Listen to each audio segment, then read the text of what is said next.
오늘은 의사들도 모르는 기적의 간 해독 중에서 따뜻한 이온수를 마시는 법에 대해서 나눠보고자 합니다. 하루 따뜻한 이온수 6잔을 마시면 우리 몸에서 어떤 일이 일어날까요? 정말 중요한 내용이니까 꼭 끝까지 들어보고 실천에 옮겨보세요. 어쩌면 돈 안 들이고 가장 효율적으로 건강을 지키는 비결일지도 모르니까요. 우리 몸은 65% 이상이 물이라 사람마다 40kg의 물을 항상 휴대하고 다닌다. 그런데 2%만 물이 부족해도 타는 갈증을 느끼고 5%가 부족하면 혼수 상태가 되거나 사망한다. 인체 조직의 수분 구성비를 보면 뇌가 83%가 물이라니 놀랍다. 물만 잘 먹는 습관을 가져도 치매를 예방할 수 있다는 것이 실감난다. 그리고 뼈에 무슨 물이 있을까라고 생각되는데 뼈에도 22%의 수분이 있다. 어릴 때는 인체 수분 비율이 70에서 80%, 성인은 60에서 70%, 노인은 50에서 60%로 떨어진다. 노화는 수분량이 줄어드는 것이라고도 볼 수 있다. 노화는 건조로 이동하는 것이다. 싱싱한 사과였는데 시간이 지날수록 쭈글쭈글해지는 것도 그렇고 나뭇가지에서 따온 탄력 있던 나뭇잎도 수분이 마르면 바스락거리며 부서지는 것도 노화는 건조로 이동하는 것이라는 말을 증명해준다. 20살이어도 세포가 건조하면 다양한 증상들을 겪게 되고 나이 50이 넘어도 세포의 수분이 충분하면 젊고 아름다운 몸을 유지할 수 있다. 즉 노화 현상은 중년기, 노년기에만 나타나는 문제가 아닌 것이다. 그런데 수분만 감소하는 것이 아니라 체온도 떨어진다고 한다. 젊음과 건강을 지키려면 세포 속 수분과 함께 36.5도 이상의 체열도 반드시 필요합니다. 체열을 높이려면 근육을 움직이는 운동이나 노동을 하고 몸을 따뜻하게 만드는 음식을 먹어야 하며 적당량의 염분을 섭취해야 한다. 염분은 원래 몸속에서 수분과 함께 기능한다. 우리 몸에서 나오는 눈물이며 땀, 콧물, 혈액이 모두 짜다는 사실로도 이를 알 수가 있다. 우리 몸속의 세포, 조직, 장기 등은 크게 수분과 체열에 의해 기능한다. 따라서 체온이 낮거나 특정 세포, 조직, 장기의 주변이 차가우면 세포가 혈액의 수분을 흡수하는 힘이 떨어지게 된다. 섭취한 음식물을 적절하게 소화하기 위해 하루에 필요한 담즙 1에서 1.5리터를 생산하기 위해서는 간에 많은 양의 물이 공급되어야 한다. 게다가 몸이 혈액의 양을 정상적으로 유지하고 세포와 결합 조직에 수분을 공급하며 독성 물질을 제거하는 등 그야말로 수천 가지의 기능을 원활하게 수행하려면 많은 물이 필요하다. 몸은 지방을 저장하듯이 물을 저장할 수 없기 때문에 날마다 충분하게 물을 마시는 것이 매우 중요하다. 담즙의 생산량과 농도를 일정하게 유지하고 혈액의 균형을 유지하려면 날마다 적어도 6잔에서 8잔 정도의 물을 마셔야 한다. 아침에 일어나면 바로 물을 마시는 것이 중요하다. 먼저 따뜻한 물을 한 잔 마셔라. 그러면 신장이 밤사이에 만들어진 소변을 희석하여 배출하는 것이 쉬워진다. 아침에는 소변의 농도가 매우 진하다. 이 때문에 이를 적절하게 희석하지 않으면 소변 속에 노폐물이 배출되지 못하고 신장과 방광에 자리 잡을 수 있다. 따라서 아침에 마시는 따뜻한 물 한 잔은 무엇보다 중요하다. 다시 따뜻한 물을 한 잔 더 마신다. 여기에 레몬이나 라임 반쪽을 짜낸 즙과 정제되지 않은 천연 생벌꿀 한 티스푼을 첨가할 수 있다. 이렇게 하면 위장관이 깨끗해지는 데 도움이 된다. 레몬은 강력한 세정작용을 하고 생벌꿀은 해로운 미생물을 죽이고 상처가 난 장을 치유한다. 또한 위장과 장에 과도하게 남아있는 점액을 씻어낸다.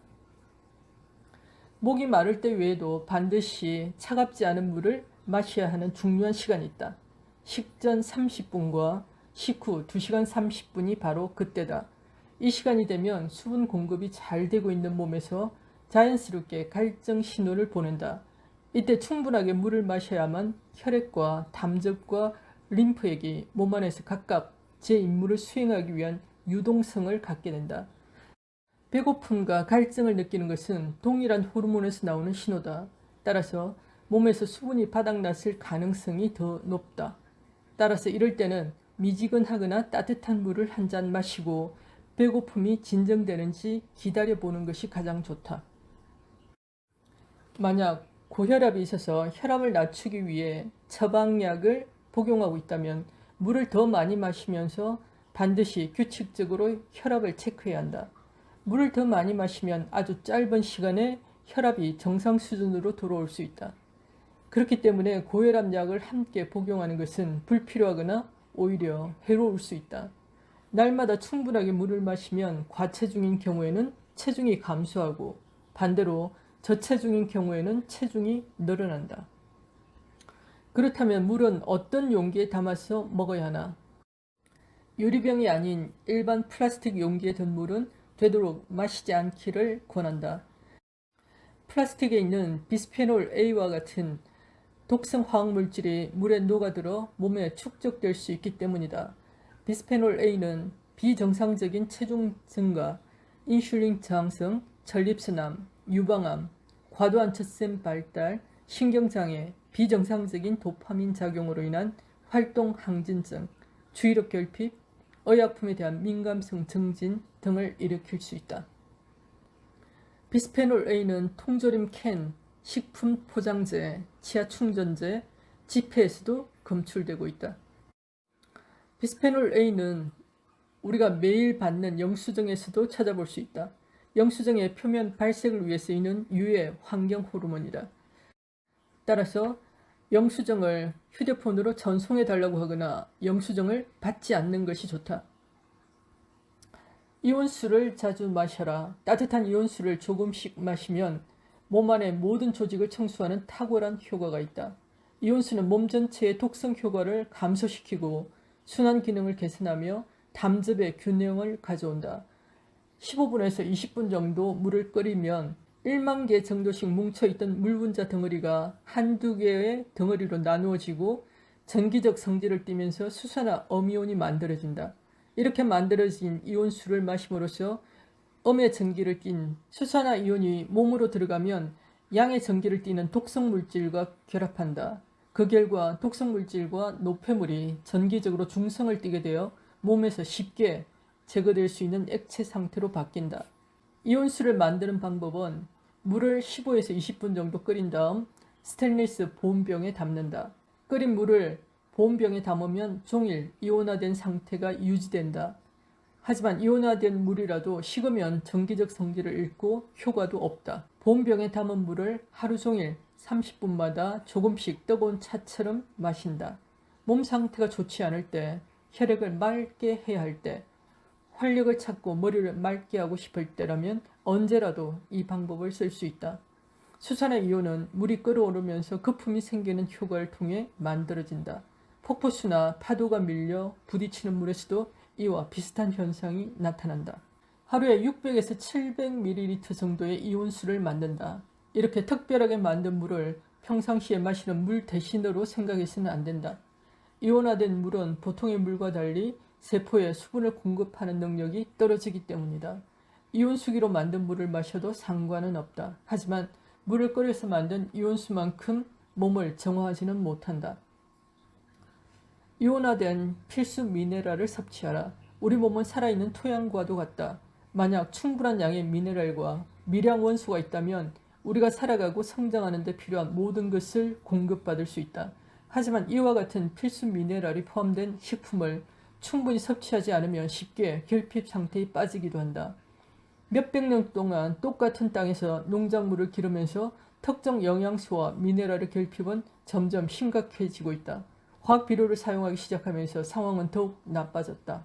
몸에서 필수 미네랄과 미량 원소가 부족해지면 몸의 중요한 기능이 더 이상 유지되지 못하거나 약해진다. 일반적으로 병은 이처럼 중요한 물질이 결핍될 때 나타난다. 다행스럽게도 아직도 풍부한 미네랄을 함유하고 있는 식품이 몇 가지 남아있다. 바닷물에 살고 있는 가장 작은 미세 해조류에는 90여 가지 이상의 이온 상태의 미네랄과 미량 원소를 비롯하여 미세한 크기의 슈퍼산화방지제, 비타민, 단백질 등이 다량 포함되어 있다. 지구상에서 가장 완벽한 식품 중 하나다. 또 다른 식품으로는 올리버가 있다. 올리브 나무는 금속 상태의 미네랄, 특히 칼슘이 매우 풍부한 토양에서 잘 자란다. 그 밖에도 치아씨드, 호박씨, 참깨, 유기농으로 재배된 푸른잎 채소, 거친 곡물 등이 있다. 히말라야 소금, 천일염, 아면면은 미량 원소가 풍부하고 다양하게 들어있다. 우리 몸은 노화가 진행될수록 수분이 부족해지고 체온이 낮아진다. 따라서 따뜻한 물은 수분을 보충하면서 몸을 따뜻하게 해주는 이중 효과를 가지고 있다. 하루 따뜻한 물 5잔에서 6잔을 마시면 첫째, 살이 빠진다. 설거지를 할 때 기름이 잔뜩 묻은 그릇은 어떤 물에 더 잘 씻기는가? 우리 몸속 지방도 마찬가지다. 몸속 지방은 단열재 역할을 하는데 몸을 따뜻하게 해주면 피하 지방이 줄어든다. 두 번째는 코막힘이나 기침에 좋다. 감기는 건조하고 내간 조건에서 잘 온다. 반대로 하면 감기 증상을 호전시킬 수 있다. 바이러스의 증식도 신체 온도보다 낮은 온도에서 잘 증식한다. 세 번째는 생리통이 줄어든다. 생리통의 원인 중 하나가 수분 부족인데 따뜻한 물을 보충해주면 생리통도 줄어든다. 네 번째는 여드름, 뾰루지를 줄여준다. 지성 피부는 세균도 잘 자랄 수 있는 피부인데 따뜻한 물을 보충하면 지성 피부도 좋아진다. 피부 개선을 위해 3개월 동안 하루 6잔씩 따뜻한 물을 추천한다. 다섯 번째는 소화 기능을 향상시킨다. 소화 효소는 38도에서 40도에서 가장 활성화되기 때문에 따뜻한 물을 마시면 소화를 정진시킨다. 여섯 번째, 변비가 사라진다. 따뜻한 물이 장 운동을 활발하게 해서 변비를 없애준다. 일곱 번째는 비듬이 줄어든다. 피부가 건조해지는 걸 방지해서 비듬이 줄어든다. 그래서 나는 아침에 알칼리 환원수를 1리터 받아서 20분 정도 끓여서 본병에 담아 출근한다. 스터디 카페에서 작업을 하면서 오전, 오후 두세 잔을 마시는 것을 습관화시키기로 했다. 따뜻한 물 한 잔에 죽염을 몇 개 녹여서 죽염차처럼 마신다. 미네랄과 함께 따뜻한 물을 보충하는 셈이다. 그리고 오후에는 스피루리나를 20알 정도 먹고 따뜻한 물을 한 잔 마신다. 이온화된 천연 미네랄의 보고이자 단백질의 보고인 스피루리나는 내가 가장 좋아하는 건강식품이다. 천연에 가장 가까운 완벽한 식품이기 때문이다. 그리고 그냥 따뜻한 물을 식사 시간을 피해서 2잔 정도 더 마신다. 이것을 습관화시켜 올해는 만성 변비와 결별할 것이다. 곧 간 해독도 준비하고 있다. 여러분도 한번 같이 따라해 보세요. 감사합니다.